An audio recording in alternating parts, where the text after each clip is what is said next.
Okay, buhay ng mga higala ni Akita karon diri. Karon diri ang mga pagans, no? So, na may bayot nakasulod lagi. May bayot diri, kadto ni bayot. Ano masabi? Anong gusto mo? Di ako. Ano sabi? Paano mo tanong? Anong gusto mo? Bugbog dignidad. Okay, so na yung mga bisita na to din, ay bayot pag isa oh. Salamat. Yan ang hirap sa iyo, Kuya Jay. Salamat sa imong pagka-angkol ka diri no, diri sa ilang dili na ko angkol kay Kristohano naman, outro na ta din ako angkol. Mamita. Mamita. Tubi ni Kuya Jonas. Ate Jonalyn. Welcome. Diri man ay welcome no sa youth camp yun. Magtagalog tayo ngayon ha, mga kapatid. Ay, bukas pa dito sa mga tulog kayo para doon yan ha. Oo, may bakante pa sa labas. May bakante. May teka pa doon. May bakante. Bisur kayo bukas maubos yung Tagalog di bukas ha. Sabi niya, ate dito ka na. Okay. Ang amo mga roommate yan, naghawa yan. Sabak tayo ni hawa ko na siya.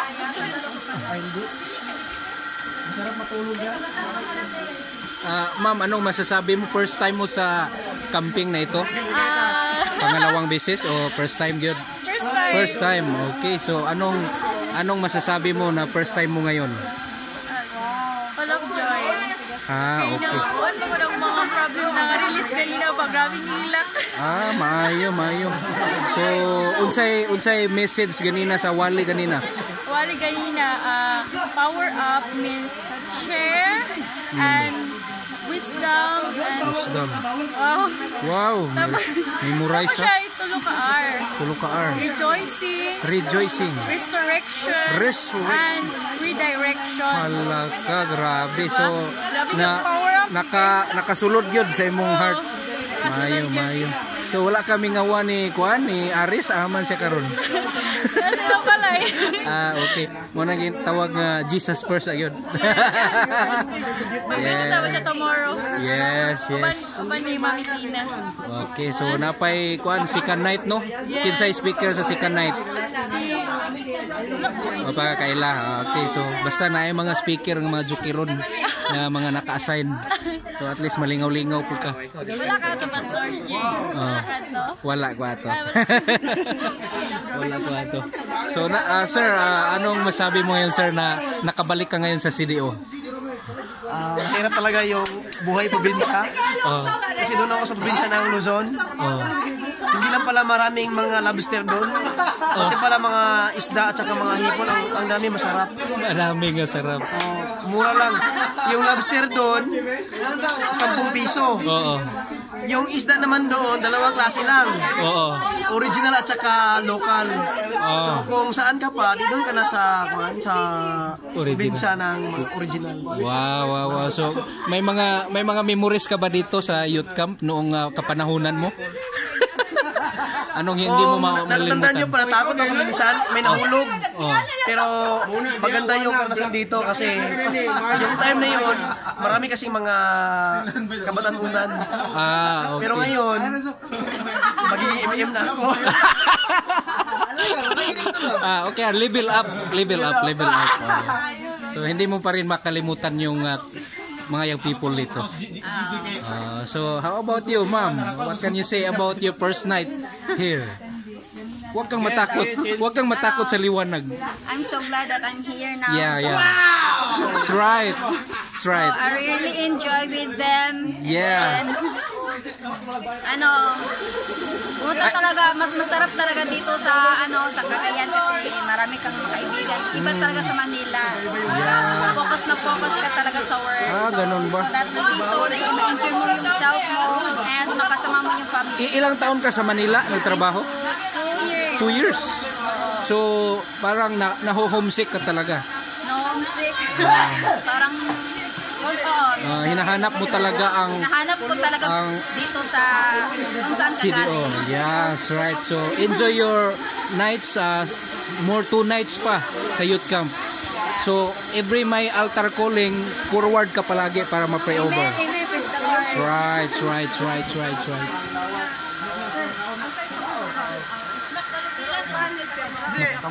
Makikinig tayo sa mga chika nila. Ikaw gana kay among magipito, kolokyo. Kolokyo. Kung kamutikyo kana kulo man, kolokyo.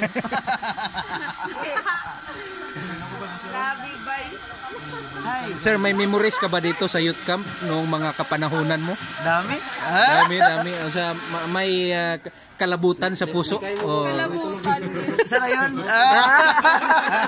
Pero ang ating center is yung dito, yung sa ito. Right. Yung building ito. Right. I think I'm 18 at time. 18 years old. Yeah, 19 na di kakaroon niya. 21. Okay. At least pag nakita yung building na yan, na-remember ko na naging part ako niyan. Tama yun! Isa ka sa humakot ng balas? Isa ako sa humakot pero marami kami. Kasi isa ako eh. So, masaya ako dahil nakita ko yun na talagang tapos na pala. So, anong mensahe mo sa mga young people natin sa church na nag-involve sa youth camp ngayon? Ang masabi ko lang, just enjoy the night, just enjoy the day, just enjoy the days. Right. Enjoy it with the presence of the Lord. So, God bless always. So, yeah. panagsahon ni siya nga experience. So, ayaw ni siya saman. Ayaw ni siya pakyasa kay gano man. Once in a life. Pinapahintulutan mo ba na sa mga youth camp na ganito ay may mga partner na mangyayari? Pwede yan partner kasi nga sabi nga sa military dapat move by body. Vice. So, pero mayroon tayong power of 3 so dapat lagyan ng isa patatlo kayo. Okay. Nice one. Baka makeup artist yung isa. Wala lang. Pwede yung bading. Basta hindi yung mga delicate na bading. Pastor J, kami din ang mga tao din nagagit dito. Hindi, dyan gikulit ni Carlo ang lubot. So yan ang Bible School, no? Diyan sila nakatira ngayon ang mga babae.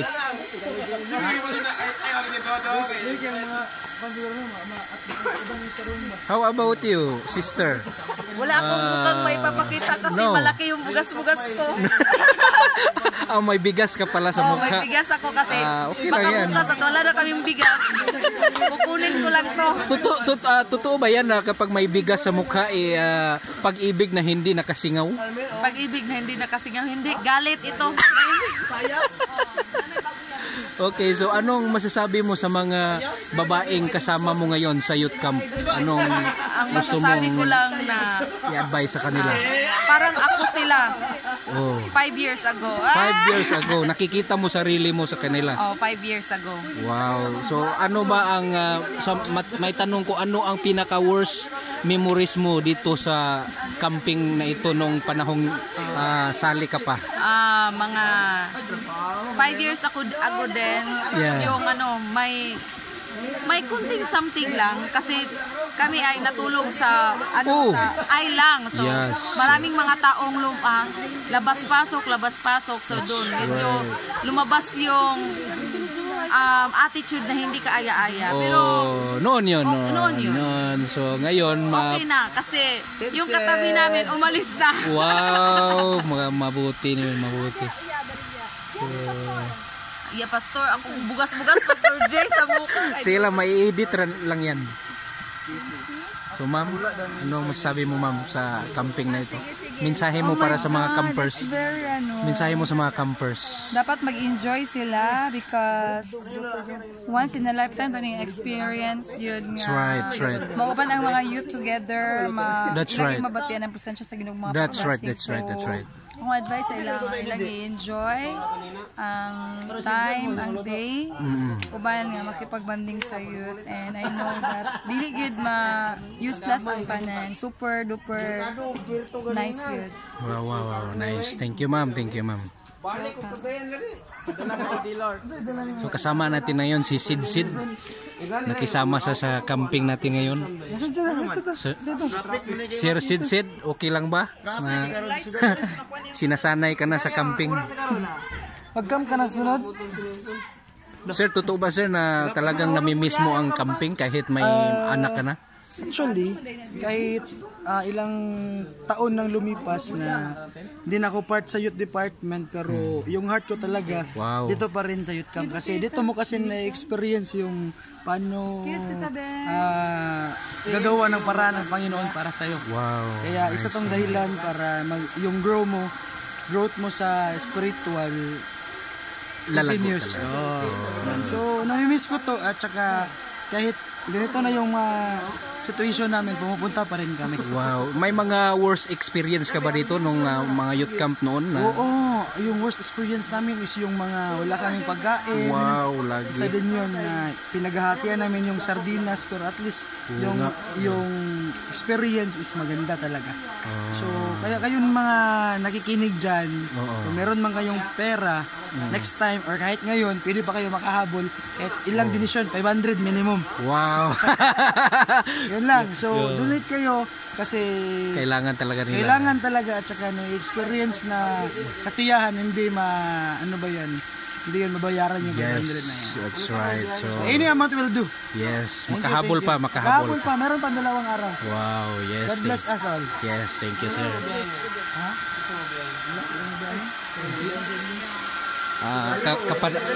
Kapanayamin natin ngayon ang isang bading ng balulang. Sir, Sir, sabi mo kanina yung worst experience mo nakahiga ka saan? Ano yun? Ano yung nahigaan mo noon? Way back 2015. Oh. 2015 yung camp dito, yung location dito is maliit pang paaralan. Doon sa may stage. Hindi nakapasok lahat.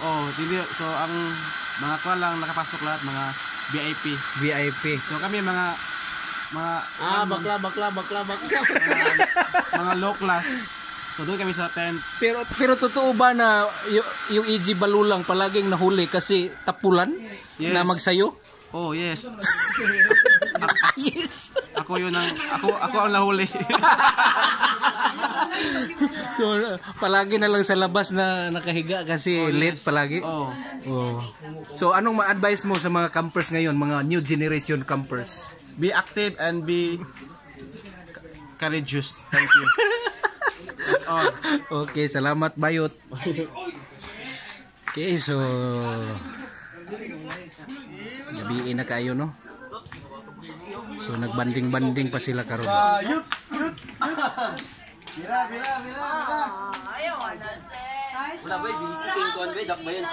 Oy, sir. Ayos sir. Kumusta? Mabuti-buti naman? Buti-buti na. So marami ng sponsor? May mga Nag-reply na si Meridel.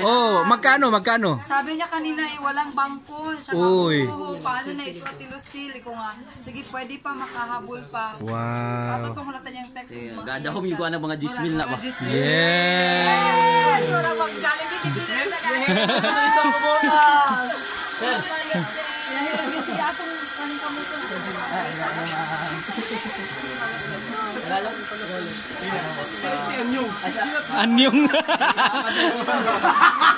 Anyong mag-aana. Ayun na tayo.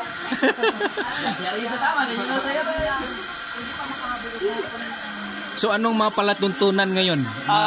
Sa panahong ito, masasaksihan po natin ang pagtulog ng mga campers. So lights off, lights off na po tayo ng mga 10, pero 10 na po, so magla-lights off na po tayo. So 10 na. Lights off pero text on.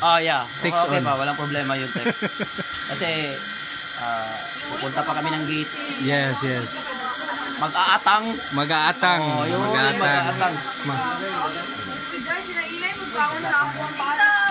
Kain na kayo ng mga bituka na hinati-hati. Mag-ulian ka or diri lang? Ay, dali na ko ka? Dala ni mo imong Ford? Wala gidala kay gansi gasolina. Lagi. Ngaran dala mo sila sa buto. Okay. Na-enjoy kami, pero mas ma-enjoy ta namin kung ni-appeal ka. Nakana nagngisi-ngisi. Kana dyan sus. Nay nagnisi. Sige dyan ako na siya istoryahon ba na muapil pero di dyan gapil. Bigyor ba nga ano gikana no? Sige ra dyan siya like kana dyan. Luy. Sige na siya like Luy ba kana ba? Bigyor ka. Ikaw ba? Oh sige ra like. Sige like uban din ni. Tanaw mo. Apas pa apas. Tanaw nga tanaw galike ra dito siya. Nag-like na mo siya ngayon. Nagnisi. Click gani ka. Donate po. Lahi po. Lahi gini. Click. No. Donate. Mo scroll down ra ba? Di ra ba tiwason? 100. Ciao. And I will do. Lagi. Mura na lang damaton. Duty pinagigan tax ba nakasigan ko sa nina ba. Gusto man. Sabo di mi magsuldog mo. Napaano ka, ma'am? Ano bang naranasan? Gloria Strikes. Aw. First night, diri wa ko ka-appeal ba? Allah, mau ba? So, Panganggat ko. Uy, Grace! Grace! Uy! Ma'am, kumusta ma'am?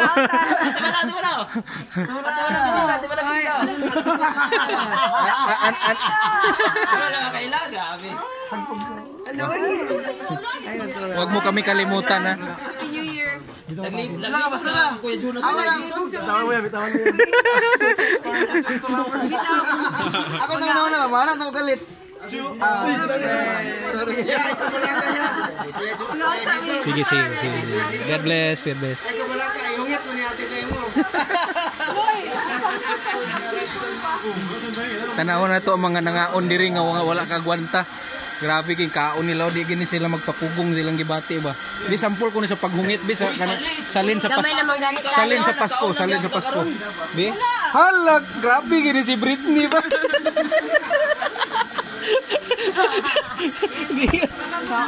Bigyan papugong na. Ano yung mga kinapanayam mo ngayon? Yes po, Ate Ed. Hello po. Sino yung ano yan? May kalabutan sa puso yan? Classmate ko sa HRN. May reunion kami darating na to ngayong January. Doon sa Manila? Saan. Saan? Okay. So, ganyan lang. Mag-gather kami mga classmates. Usap-usap lang. Yeah. Dapat natin tanggapin ang katotohanan. Yung nakasilak pa kayo. Ikaw na duty. Oo, meron ka.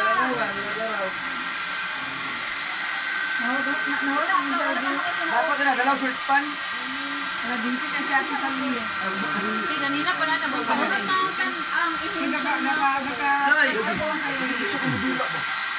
Ang Aman mo ang babae na pastor niya sa Ay, sorry. Pastor, magandang gabi po. paano mo prepare na kay 10:30 lights of time. Happy mo. Salamat ka. pastor. Salamat. 10:30 na nga. Oras ay 10:31.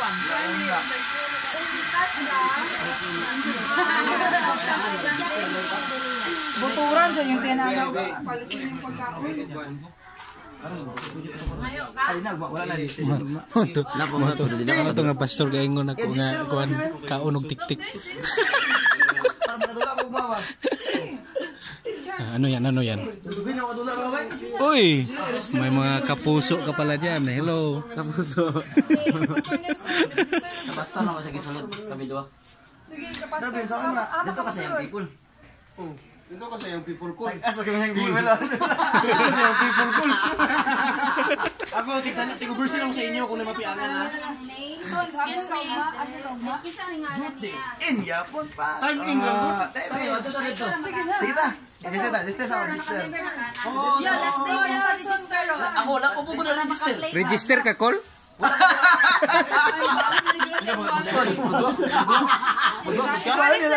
Ulit, tanaw na ito ng mabugdo ng mga Wala pa ako na register. panalapi. Kami ni Dokol. Ang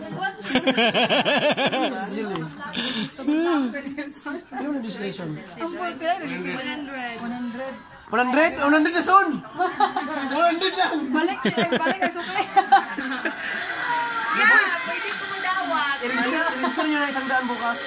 100? Oo, 100 na pa siya.